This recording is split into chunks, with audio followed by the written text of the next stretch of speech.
And tonight, Texas is counting the votes. Nominees about to be named. I don't just fight Republican extremism, I beat it. I'm not running just to run. This is about winning. High-stakes campaigns for U.S. Senate. Let's make sure that we don't indulge in complacency. Competitive. This is about giving the Texans the best candidate moving forward. And contentious. It's time we have another great senator that will actually stand up and fight for the values of the people of Texas. Who will replace Ken Paxton as Attorney General? Bitter campaigns on the right and left.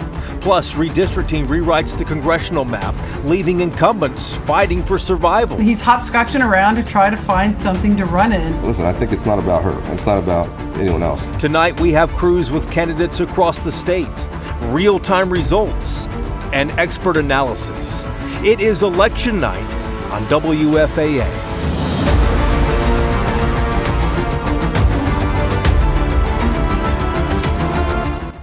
It is 8:01 right now. Polls have been closed across most of the state for an hour now, and they're closing right now as we speak in El Paso. Still another hour before polls close in Dallas County because Democrats have gotten a court order to keep polls open to 9 p.m. because of so much confusion around where Democratic voters were supposed to go cast their ballots. But in the last hour, we have seen a number of counties start to report. So every time you see a color on this map, that means that one of the counties has started to report. Jason Wheeler's on the big board tonight, watching these county by county results come in. Let's go through the big races, Jason. Yeah, and it's really been picking up here in the last little bit. Just to set the table before we begin, though, these are numbers that are being populated by the Associated Press right now.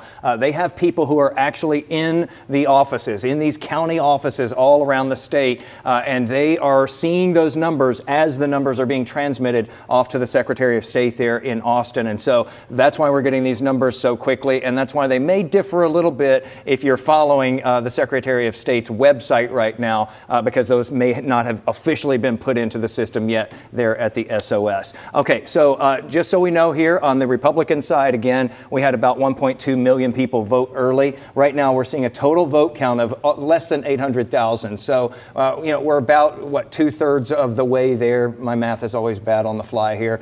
John Cornyn in the lead. Certainly not what it would take, though, to pull this off tonight. Everybody thinks this is going to a runoff. Ken Paxton not far behind him there. What's surprising here, you and I have talked a lot about, is that Cornyn told me even today he expects this to be a dead heat.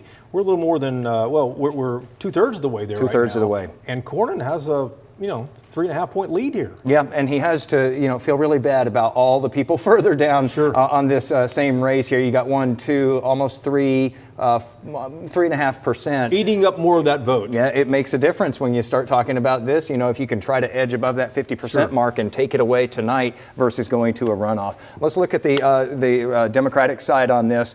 It's slim margin here. James Tallarico ahead right now, 871,000 of 1.4 million or so votes cast in early voting. So we're night's still young there. We still have a lot of that early vote left to come in. And we still don't see anything on the Democratic side for Dallas County, which of course is where Jasmine Crockett is a representative. So, that could really affect things. But, Matt Engel was telling us a little while ago that she would have needed to do better in Harris County. Right now, the AP is estimating that we're looking at probably about 2/3 of the vote or so from Harris County, and she's standing at about 54%. I think Matt said that she would need, 60, was it? A little over 55. She's so close. Underperforming that just a little bit. We'll see if that changes as more of that vote comes in.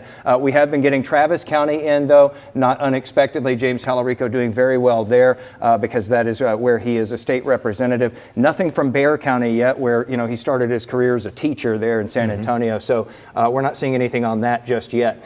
Let's flip down to the Ag Commissioner race here and bring up the totals. Nate Sheets, this has been sort of the case since they left the gates here a couple of hours or an hour ago. The incumbent here, Sid Miller, endorsed by President Trump. Nate Sheets endorsed by Governor Abbott. This is a battle of the endorsements. You've got 558,000 votes in, and he's in a commanding lead there. Still a lot of vote left to go, though. Indeed. This is fascinating because we don't often see the governor not endorse a sitting incumbent. He did. Right. The Governor Abbott did not endorse Sid Miller here, as you mentioned.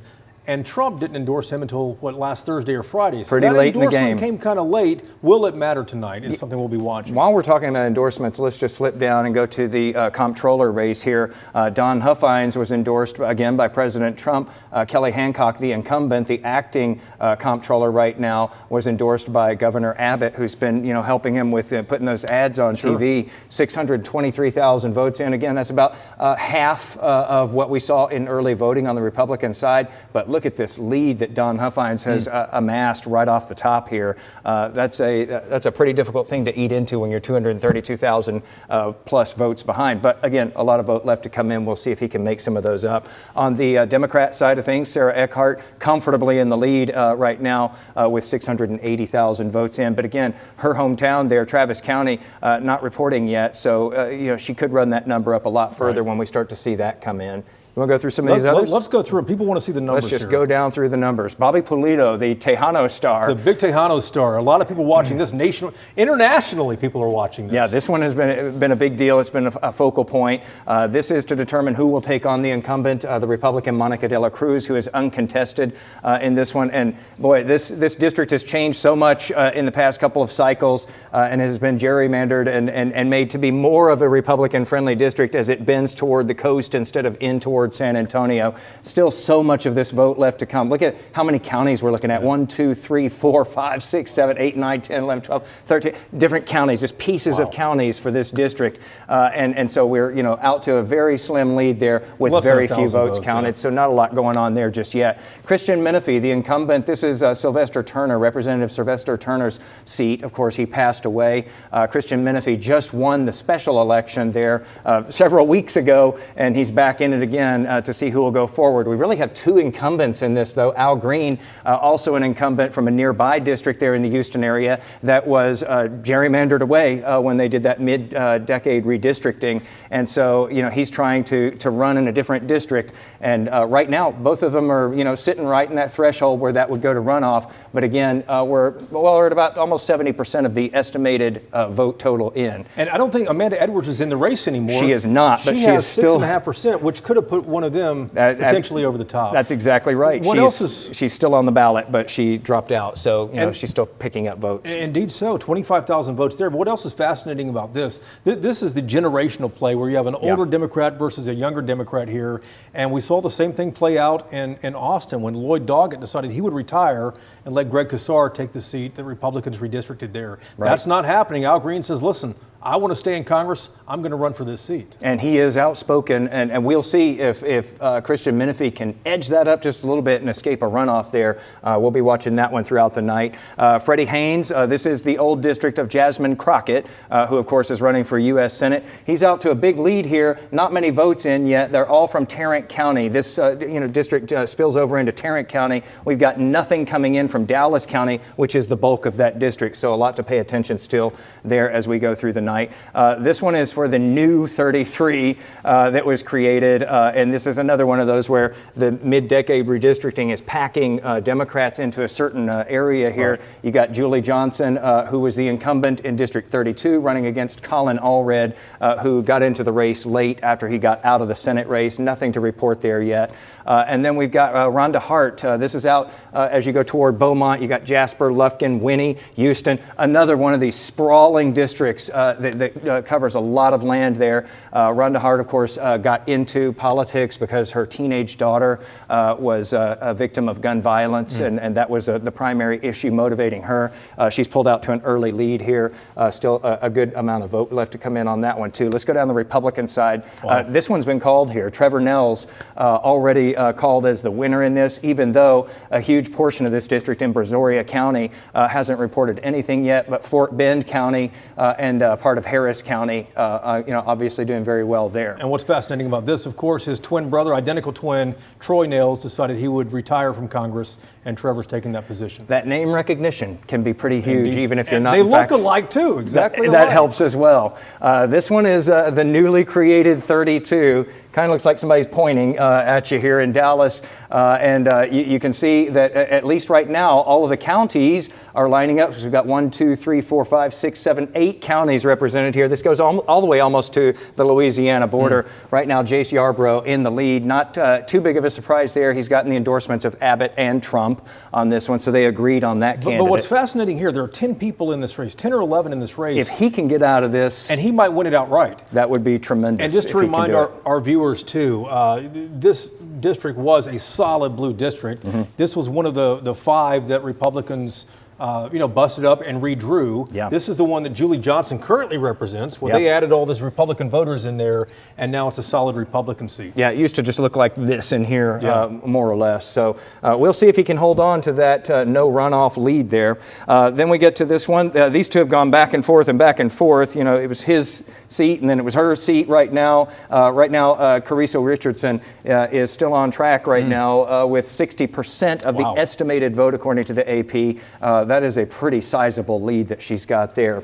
Let's go to the House now and talk about this one. This is the Fort Worth City Councilman versus the Northwest ISD board member here, and that is not even close. But again, still a lot of vote left to come there. Let's go down here and check. This one is another one of these that just, you got 23, 9, 5.5, 3.8.